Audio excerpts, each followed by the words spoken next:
Since everybody's on their computer, can I just tell you, maybe go to Amazon or something, or maybe your website, and find Crazy Sexy Hollywood by Carlos Batz.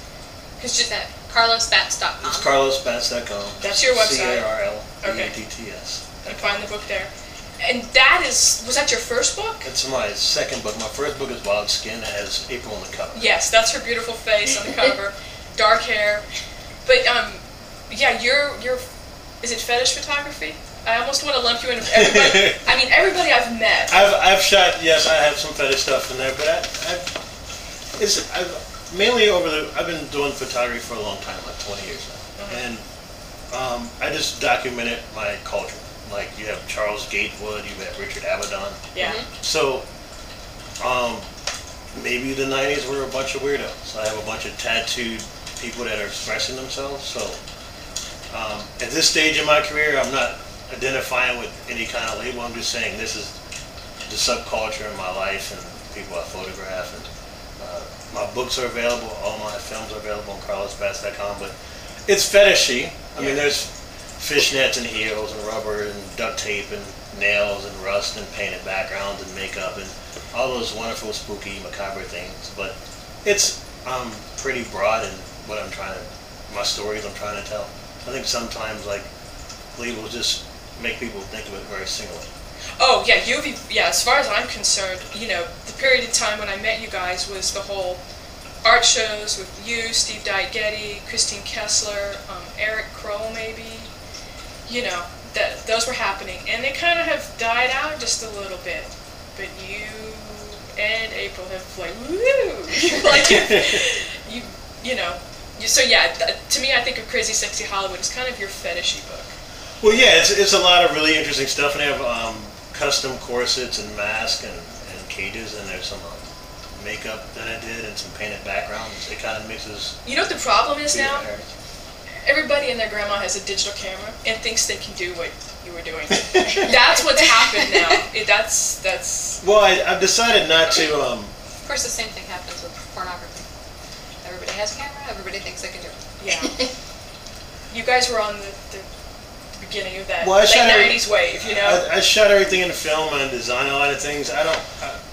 The digital debate, I mean, it just, it made things very accessible and very easy. And, when you had film, you had to really understand what you're making and really care about it. You didn't have 1,000 pictures to experiment with. Yeah.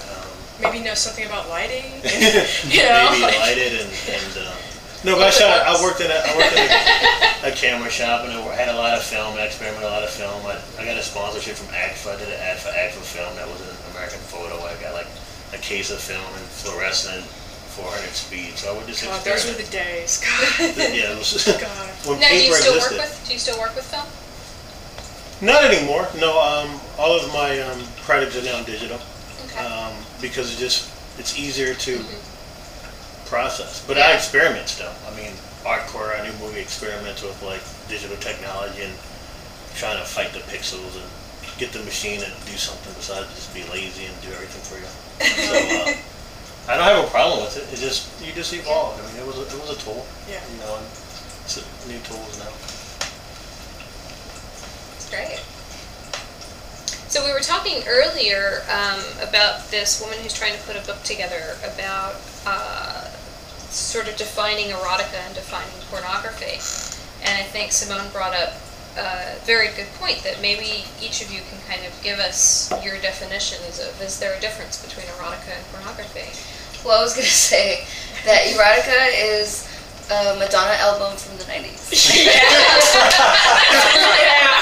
So I like what you're saying, it's just like lady parts. It's the same thing, it just seems like a sweeter word. Versus pussy. Yeah. Lady parts or pussy? Yeah. Lady bits. Lady bits. Lady bits. Well, I think that's it's one of those ageless debates. I think it's your intent. I guess it's like the difference between homicide and manslaughter. Like your intent. What is your intent with the camera or the paintbrush? Is your camera to be like it's a personal intention. I mean, you have fine art that's very explicit, but its intent is to be thoughtful. And then you have things that are derived specifically for let's ejaculate on a boat in Spain. Mhm. It's a different process, but it's, you know, it just depends who's doing it. You know, fine art has always had the most explicit sex in it, and until we came into the contemporary idea of documenting, be it photography or San Fernando Valley circa 1980, it shifted. But all of the fine artists in the museums, from Man Ray to Salvador Dali to Warhol and Nan Goldin or any Robert Mapplethorpe, any kind of fine artist from the 20th century, they documented intense, explicit sex on a much grander scale because they're trying to introduce it to the general public. They're dealing with the NEA. Porno and pornography is very simplified because it's a commodity that's been hidden, that's been used. Whereas if you're an artist, you kind of have to be on the forefront. You kind of have to be in an exhibit and go, I made this. This is my naked model. Whereas you're a pornographer, you can create a fake name and put out whatever you want. We're not even talking about the content. We're talking about the idea of what you're making. That you're making something that doesn't have a responsibility to it. Whereas erotica might be on Amazon, and you might be a director from the 70s, and we call it erotica, but there's still penetration sex. Whereas Gonzo Company, circa 2010, will never be remembered. That's why it's free. So that's the... Oh, that's... Oh, I'm sorry, I didn't mean to interrupt you. You just said free, and we had actually... Didn't we talk to somebody who said... No, maybe I read this, that the worst thing about... the most degrading thing is when my work is stolen. That. Yes. Yeah. Yeah, we were talking the last time we did the show that Gisley had posted on Twitter saying that the only time that they ever felt degraded by what they did was when their material was stolen. and you know, thought that that was a really interesting thing, a thoughtful thing to say, because, you know, we I think all of us kind of combat the extremists saying, well, pornography is horrible and bad for women and about women and everything, and how can you possibly call yourself a good woman or a feminist and do porn, because it's so degrading, blah, blah, blah. And the idea is more that, you know, if I'm choosing to do it, I only feel degraded if somebody is stealing my livelihood out from under me when I'm doing it. So maybe you guys can speak to that a little bit. Well, we have a lot of respect for Giz, and they're a friend of ours, and I totally agree with them. It feels bad when you see something of yours that you had, you know, you just didn't expect it to be used for something else. It feels like, hits you like right, because when you go into with a certain expectation or intention and you get a paycheck or not a paycheck, whatever, you have a little bit of control in knowing where it's going or what it's for. But that is a bad feeling. Yeah. And what about, like, I mean, your photography work? What if somebody steals one of your band photos and puts glitter stuff all of it and throws it on MySpace? I mean, it happens all the time. I know, and you can't do anything about it. Like, it's a very right now happening battle. Yeah. Because you have people, you have the models that are trying to continue to make a living. You have directors and artists that are trying to make a living, continually do what we've done our entire lives. That people now, it is a problem because the companies aren't paying us anymore. So it was something that you made a living at that was normal, and now the companies are setting fees because it's stolen from them. So they're like, we're going to give you X amount of dollars because it's going to be stolen tomorrow, and that's based on a climate that it's going to change. You just have to. It's already evaporated the industry. The good thing is, personally, I've always had my own projects, my own things, but it's hard for a lot of people out there still wanting to work hard. The roughest part and the most frustrating part is everyone's still trying to work hard, and it's just a climate of like, one, it has to stop because if we make it, it's ours, It should be the company and the artist. It can't be just available to people. I don't, and it's unusual for me. I've been in a unique situation now because I'm not on Facebook and I don't want to be on Twitter, and I try my best not to put my work up, but because if people download, let's say, 15 years of your artwork for free in a minute, what do I have? I have to make another 15 years in 15 minutes or something. So now it's, you can't, or even for models, you just can't. Here's my set, be a member. That's not what we do, but I'm saying just in general, because I'm not trying to say anything negative or anything bad. I'm just saying people want to work and do cool things, but it's hard for everyone just to do basic stuff because the technology has just made it hard for people. I agree. It's made so many things easy and exciting and fast, and your life has changed. But then that's the downside of. Photography to me. I was going to be a photographer, and you say April Flores, and I'm like, oh, but it's hard now. There's so much just bad stuff out there. It's hard to. I've lost my mojo for photography. I think it's if you're a good artist and you are committed to your vision, your ideas, it just happens. And I believe in my work, and I always create new stuff, and people will get tired of it. It's already, what is there? People are looking for something that's authentic, and something has to last longer than a week of Charlie Sheen rappers. Except that they all have goldfish memories, so 20 seconds later they have no idea what happened. What happened? Well, they can rewind it as long as you document it. Right, they can rewind it. You tweet it, you can go back and maybe get rid of it. It's so difficult. It's there, you'll keep track. Well, since we brought up Gisli, I also wanted to discuss the other topic that you've been doing queer porn. And I want to know what that is. How is that different from not queer porn? So what is that? Well, I met Courtney Trouble.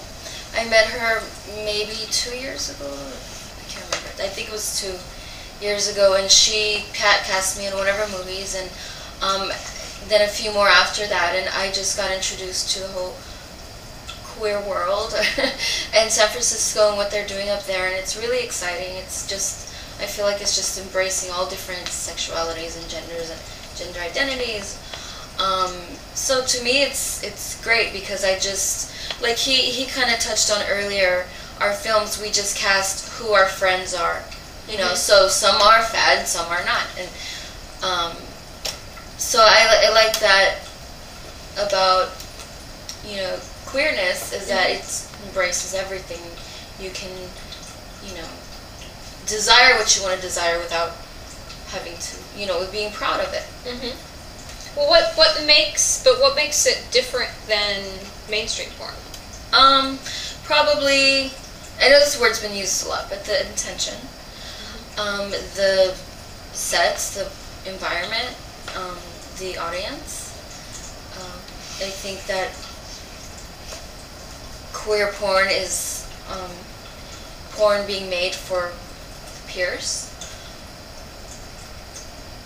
Is it necessarily, because like if I were to define queer porn, if I were to say that this thing is queer porn and this thing is not queer porn, I would think that queer porn would have to include maybe someone who was transsexual, or someone who was transgender, or someone who was